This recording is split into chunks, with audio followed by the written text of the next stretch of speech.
Best Actor from the people that we saw. And then that film didn't happen, and we went on to make Night of the Living Dead. Tom went on. He was in the Army. He was a combat photographer, I think, in Vietnam. And one day we had gotten the financing to make Martin. And out of the blue, Tom came. We had an office where the elevator opened right into our front reception room there. And I happened to be standing in the reception room, and the elevator doors open. And Tom walks off the elevator. I didn't recognize him right away. And he said, "Watch this." And he slid up in his arm, blood gushed, and he just collapsed on the floor. And after we recovered from the shock, he sprang back up and he said, "Remember me? I'm that kid." And he said, and he had been doing effects work. And so I said, "Well, that's great, because we just happen to be doing this movie called Martin." And I said, "By the way, you think you would still want to act in it?" And so he said yes, and he did a part in Martin, and he did all the effects in Martin. So that's how we started. Wow, that is an amazing story. That is awesome. So to know that an effect freaked you out is good to know. Wow. And speaking of effects, I mean, so many effects in the movie, so many great work by Tom, and I'm sure you guys collaborate on it. Is there a zombie effect that was hard to make, or one of your favorites that you can recall from the many movies that you made that included zombies? Well, there's one effect which I find to be the most memorable, and I think one of the best that Tom ever did. It's where there's an old friend of ours named Tasso Katselis, and it's in Day of the Dead, and his head gets pulled off, and you hear his vocal cords go real high and high-pitched.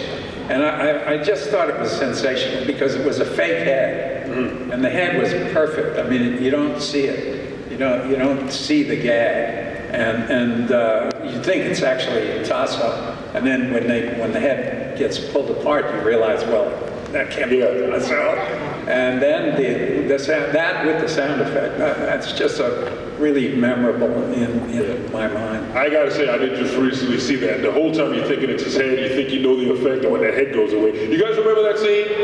Yeah, and you think he's just kind of up in it, and it's like a bowling ball. He just pulls it away, and you're like, oh, I thought wrong. Okay. We had a conversation backstage, and you guys also watch Walking Dead, right? Yeah. You can say that. We're among friends here. Because Greg Nicotero worked on one of the movies, right? He's directing Walking Dead. He worked on several of the films that we made, yeah. And he used to work with Tom. Oh, really?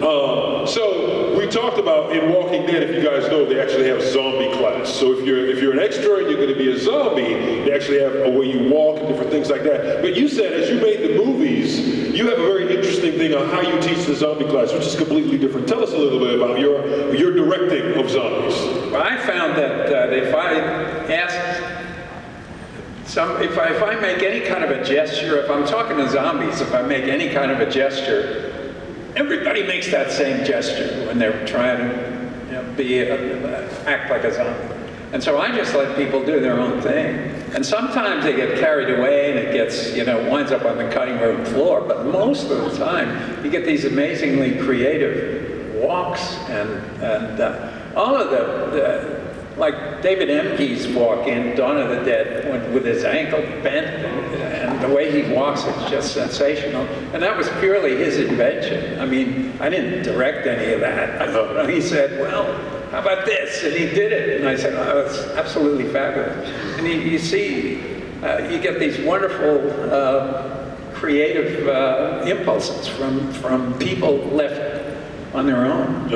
I noticed too a lot of the zombies kind of reflect what they did in life. Like I saw there was a ballerina zombie, she was kind of on point but still kind of walking funny.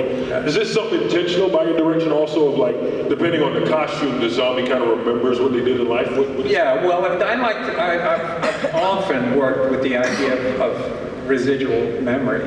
I think that's what drives the zombies. They have this residual recall of what they used to do in life. But I find that rather than just put them all in, dressed like this, like me, that, like in the remake of Dawn, that was one of the things that I found. They're just all wearing running shoes and Nikes, and they're running, by the way, which I don't think zombies want to be able to do. But so I like giving them, I have a Santa Claus. I like giving them some sort of wardrobe that gives them some definition instead of just making them. Yeah. And anybody remember some weird ones that he's thrown in? I said the ballerina. You said a Santa. I saw a clown. Yeah, a clown. There's a baseball player. I mean, I'm trying to think that Big Daddy in Land of the Krishna. Harry Krishna. Yeah, he's here. He's at this show. Mike Christopher, the Harry Krishna guy. That's the one. So yeah. So do you watch The Walking Dead? Have you seen any episodes of it? No, the first season, I had to watch the first couple of episodes because I was hosting for AMC their Halloween month, the whole month of October. I was the host on the air, and so I had to watch it. But frankly, speaking of Frank Darabont, I thought did a fabulous job with the first ones. I love the graphic novels, but I think it's just, I don't know, sort of become kind of a soap opera, and I'm just not into it anymore. But. Gotcha. Well, the reason I ask that really though, I feel like I've seen a lot of your movies. There are zombies that look like they're a tribute to your work, and do you see that? And do you feel like it's a tribute? Do you feel like it's a tribute? Oh yeah, I did that one 40 years ago. Come on. No, it's.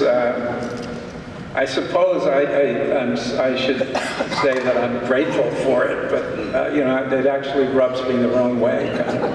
But that's just